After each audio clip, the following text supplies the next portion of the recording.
Today is October 28th, 2023, and you are listening to the Arbitrage Weekend News. Hi, I'm your host, Darin Harper, bringing you 3 things you need to know for the weekend, 3 interviews that include the early bird is healthier, how you doing, and a financial deep dive about modern monetary theory with Daniel. Also throw in a bonus story on Taylor Swift's rise to billionaire status. First, let's look at the markets. Red lines not fine as SPY goes below 410. The 10-year touched 5% last week, around 4.85 this week. WTI crude 88.29 last week, and around $85 this week. Here's 3 things. In an unusual and some would say risky move, SBF of FTX fame testified on his own behalf Friday. He claimed he didn't defraud anyone and says they were mistakes. He also says he didn't know anything about crypto or about Alameda's backdoor access to customer funds. He was even asked why he dressed so casual and let his hair get so long. Wouldn't it be fun if they had lie detectors visible to all those who testified during this trial? For the first time, JP Morgan's CEO is selling 1 million shares of his company's stock. He is set to get about $141 million from the sale. The real questions, which will be analyzed completely, is why and why now? Here are the bigs for next week.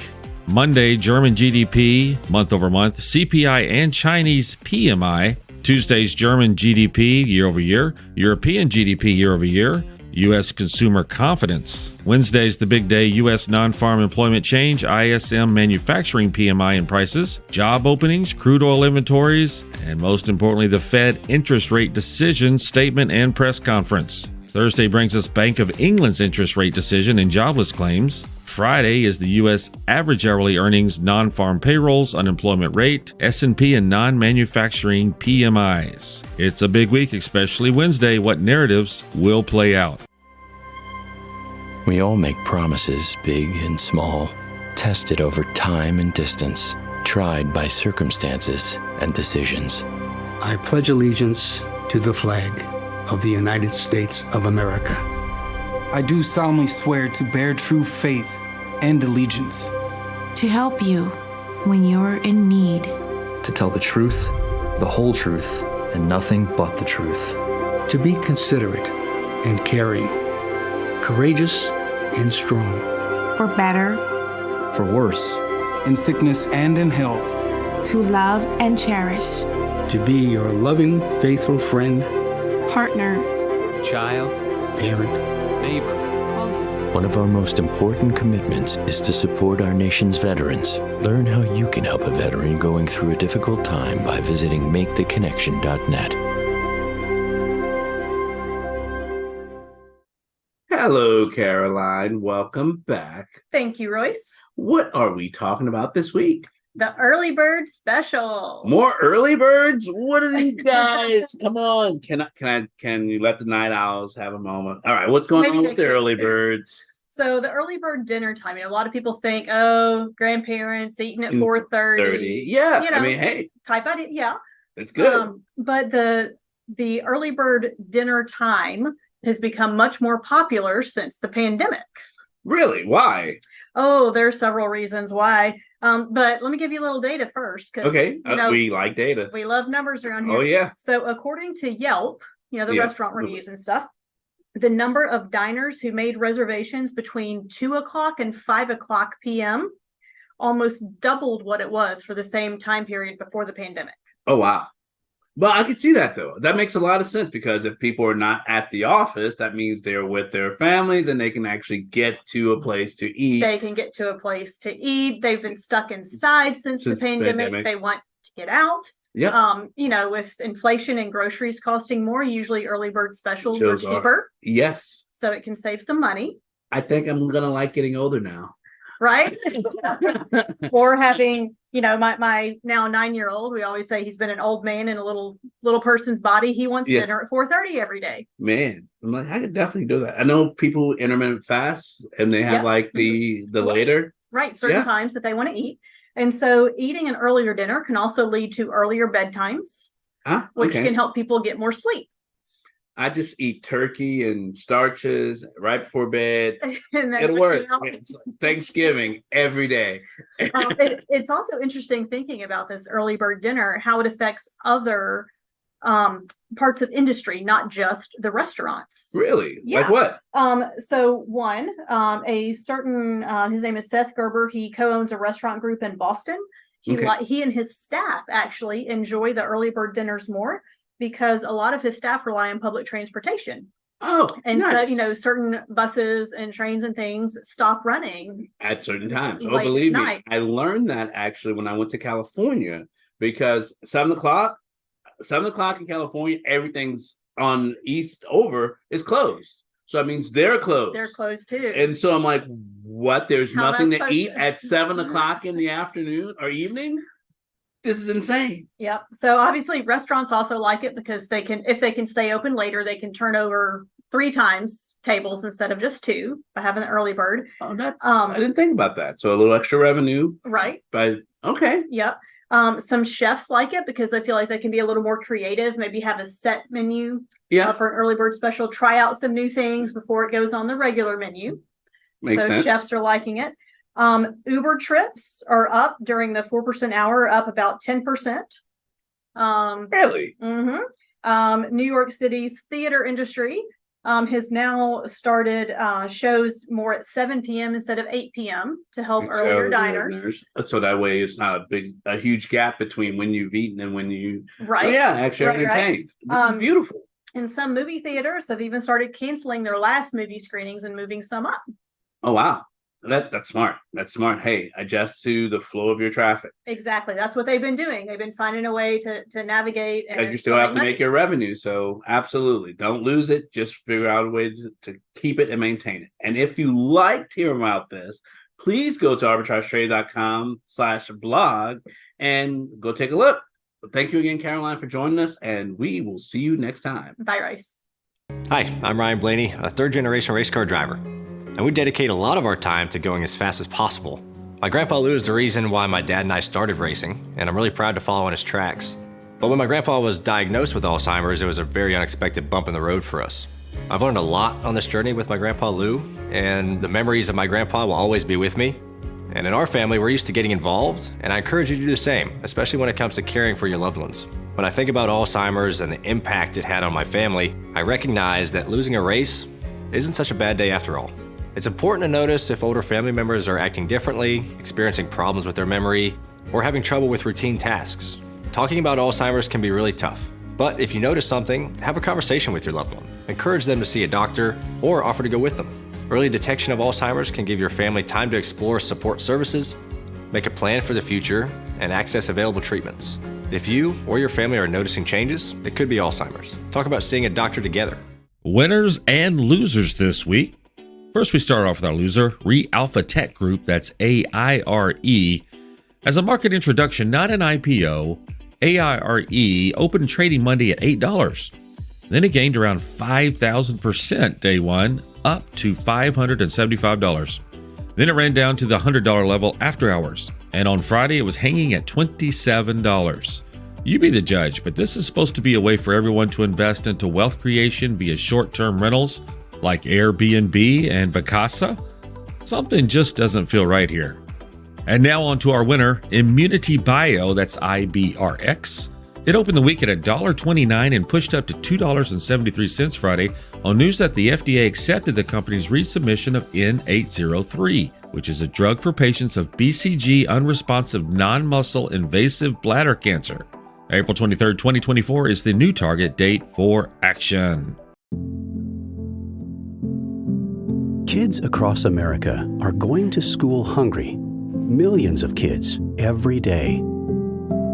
Hungry kids get sick more often and can struggle in school.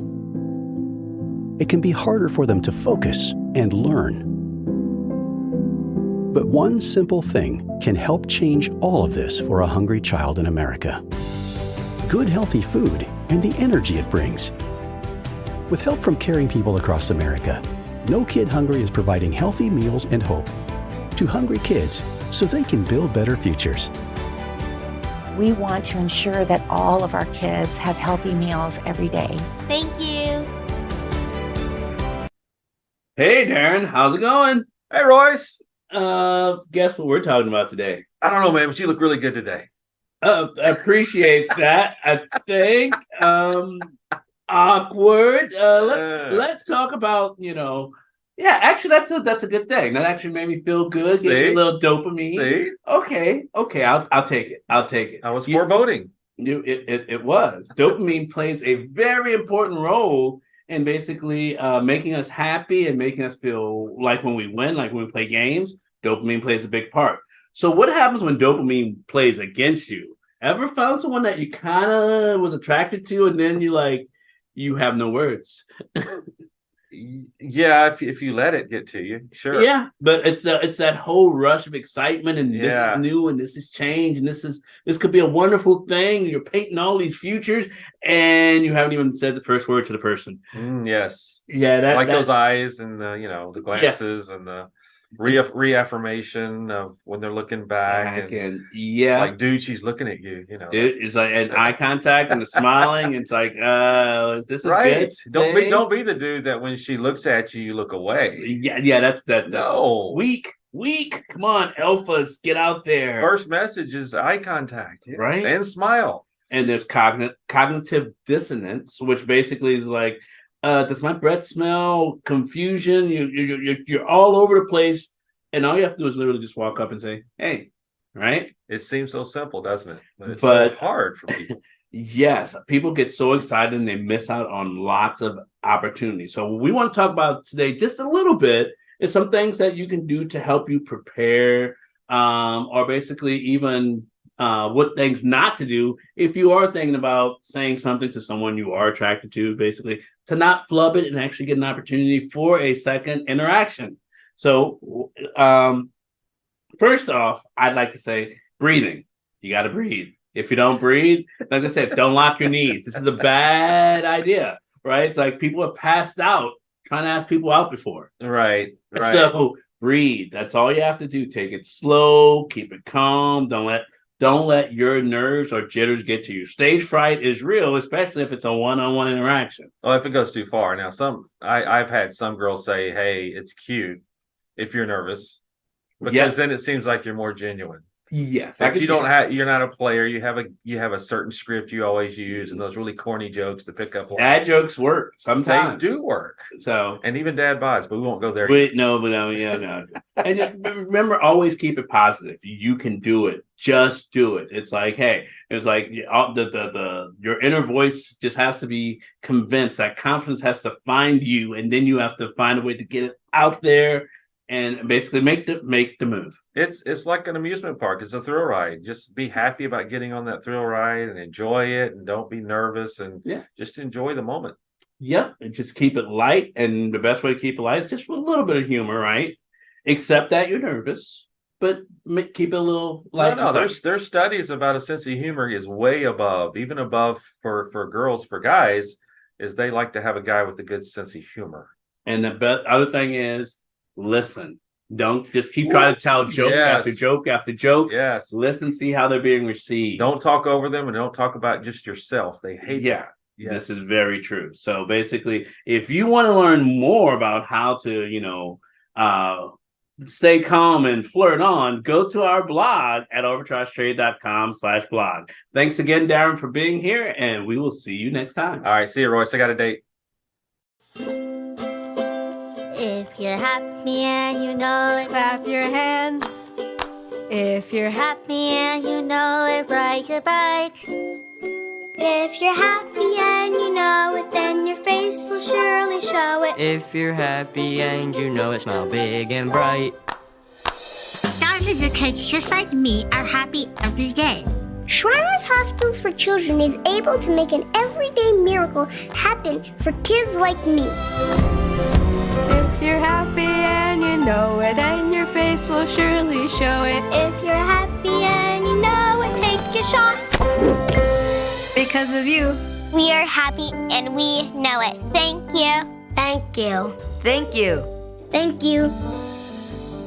Please go to loveshriners.org right away.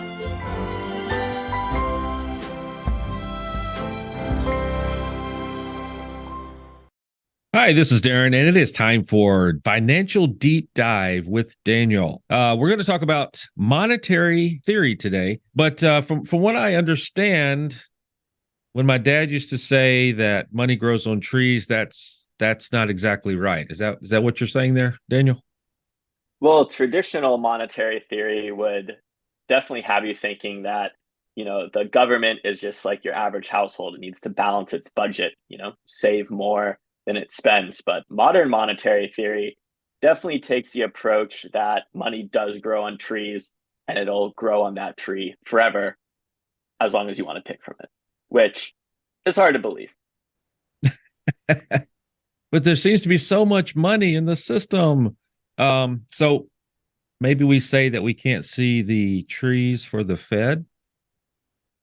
I would say that's accurate. Instead of the forest and backwards. Anyway, so these programs like Inflation Reduction Act and the foreign aid, it just does seem like that just money's coming from everywhere, and just there is no end to it. Yeah, and that's what they want you to believe, that, when these government programs print trillions of dollars to be able to fund the economy, that it's a good thing. But often, and what we have seen in the past from the COVID relief funds, is that it leads to potential out of control inflation. And so when you have this excessive spending that mismatches with the revenue that the government brings in from taxes, you end up with what we have now, which is 121% debt to US GDP.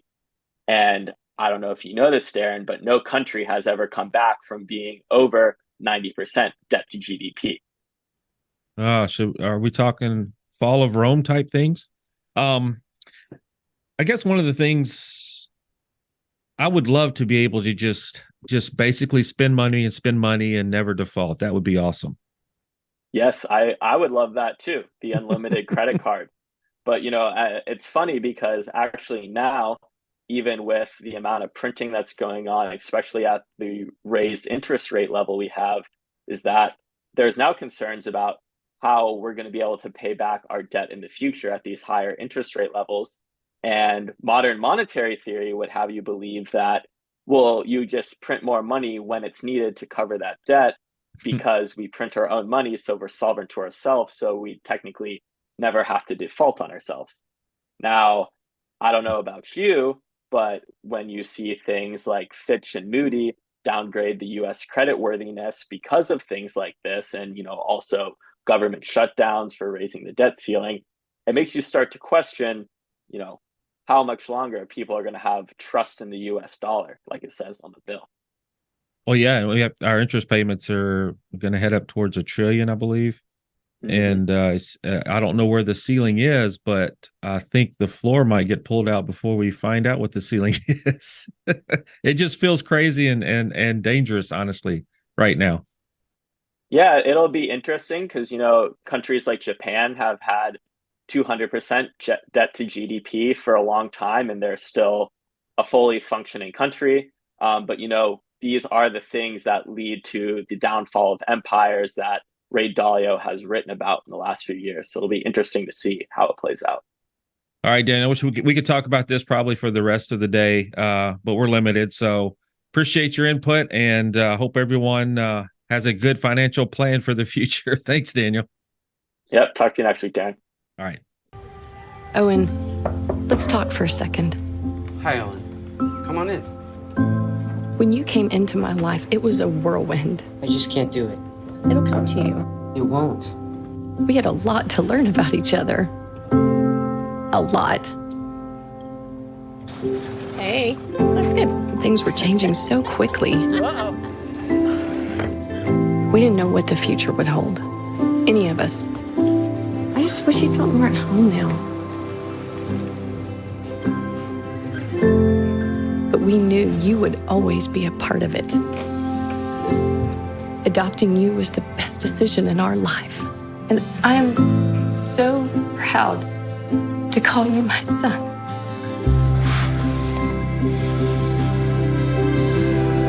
Taylor's Treasury. If you are one of the many who have gone to the theaters to see Taylor Swift's movie lately, it may have raised a question. How much is she worth?